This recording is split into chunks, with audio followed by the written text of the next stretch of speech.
Imagine you are lying still. Someone is cutting into your skull. You are awake. There is no anesthesia, no operating theater, no hospital, just a stone tool, and someone who knows what they are doing. This is not a horror story. This is history. And here is what makes it genuinely extraordinary. In many of these cases, it worked. Trepanation, the deliberate drilling or scraping of a hole in the human skull, is the oldest known surgical procedure. We have found evidence of it on every inhabited continent, dating back at least 10,000 years before the wheel, before writing, before any civilization we recognize. And before you assume these were failed experiments on dying patients, look at what the bones tell us. Archaeologists have recovered more than 1,500 trepan skulls worldwide, from the Neolithic caves of France, from pre-Inca burial sites in Peru, from ancient graves in Russia, China, Israel, Kenya. The same procedure, the same basic technique, discovered independently by peoples who never had contact with each other. That is not coincidence. That tells us something profound about the human mind. Ancient surgeons used 4 distinct methods: scraping, the most common, gradually abrading the outer and inner layers of bone in circular motions; grooving, cutting a circular incision, then removing the disc of bone inside; boring and cutting, drilling small holes in a circle, then connecting them; intersecting cuts; 4 straight incisions forming a square across, then lifting the bone out. Each method requires detailed anatomical knowledge, enough to know where to cut and where not to cut. The meningeal arteries run on the inner surface of the skull. Nick one of those. And the patient dies within minutes from an epidural hematoma. The ancient surgeons knew this. We can see it in how they worked, always stopping just short of the brain's protective membrane, controlling depth, controlling pressure. This was not guesswork. Now here is where the story takes a turn that most people never expect. When bone is cut, it stops growing. But when a living body heals, bone grows back. The edges of a trepanation hole reveal exactly how long the patient survived. Sharp, unmodified edges. The patient died during the procedure or immediately after. Smooth, rounded, slightly regrown edges. The patient survived days, weeks, possibly months. Fully remodeled edges with significant new bone growth. The patient survived for years. In a 2018 study of 59 trepan skulls from ancient Peru, researchers found that in the Inca period, survival rates reached approximately 80%. 80.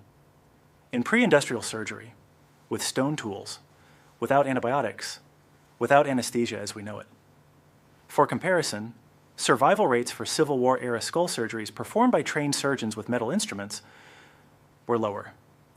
The ancient Peruvian surgeons had, through generations of practice and accumulated knowledge, developed a procedure more survivable than what 19th century Western medicine could offer.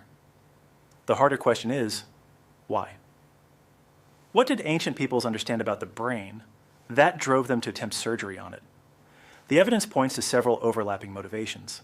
First, trauma. Many trepan skulls show healed fractures beneath the surgical site. Classic signs of a blow to the head: a club, a stone, a fall. A blunt trauma to the skull creates a cascade of the internal pressure. Blood pools, the brain swells, consciousness fades. To ancient eyes, this would have looked like possession, like something taking hold of a person from the inside. And perhaps, if they had seen it before, they knew that opening the skull could relieve that pressure, that something came out when they cut. And sometimes, the person came back. Second, neurological symptoms, epilepsy, severe migraines, behavioral changes so dramatic they looked like spiritual crisis. In a worldview where the skull is the seat of thought, spirit, and identity, opening it might not be surgery. It might be liberation, releasing whatever darkness had entered. Third, and most fascinating, some trepanations show no underlying injury at all. The skull was healthy before the operation. which suggests in some cases this was performed on people who chose it. If there were masters for reasons we may never fully understand, it was the surgeons of the ancient Andes. In sites like Paracas and Huari, archaeologists have found individuals who received not one, but multiple trepanations. One skull bears 7 separate operations. 7.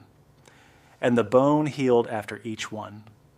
The tools recovered from burial sites include obsidian blades, naturally sharper than modern surgical steel, Toomey knives, scrapers, chisels. No anesthesia jar was found, but coca leaves, known to numb tissue, were abundant in the region. Chicha beer, a fermented maize drink, may have served as a sedative. These surgeons operated in what was, by all evidence, a rational medical tradition, passed down across generations, refined over centuries, measured by outcomes.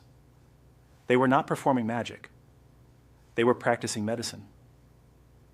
That skull in the museum, the one with a perfect circular hole, belonged to someone who lived, who woke up the next morning with a hole in their head and kept going, who maybe felt better, who maybe, by some measure we've lost, was healed.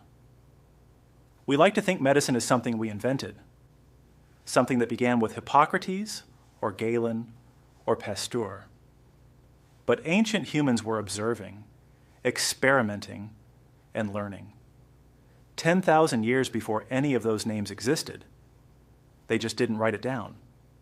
They wrote it in bone. If this made you reconsider what ancient humans were capable of, leave a comment with the one word you'd use to describe these ancient surgeons. And the next episode goes somewhere even stranger. The 40,000-year-old astronomical calendar hidden in cave paintings that nobody noticed for a century. Subscribe. You don't want to miss that one.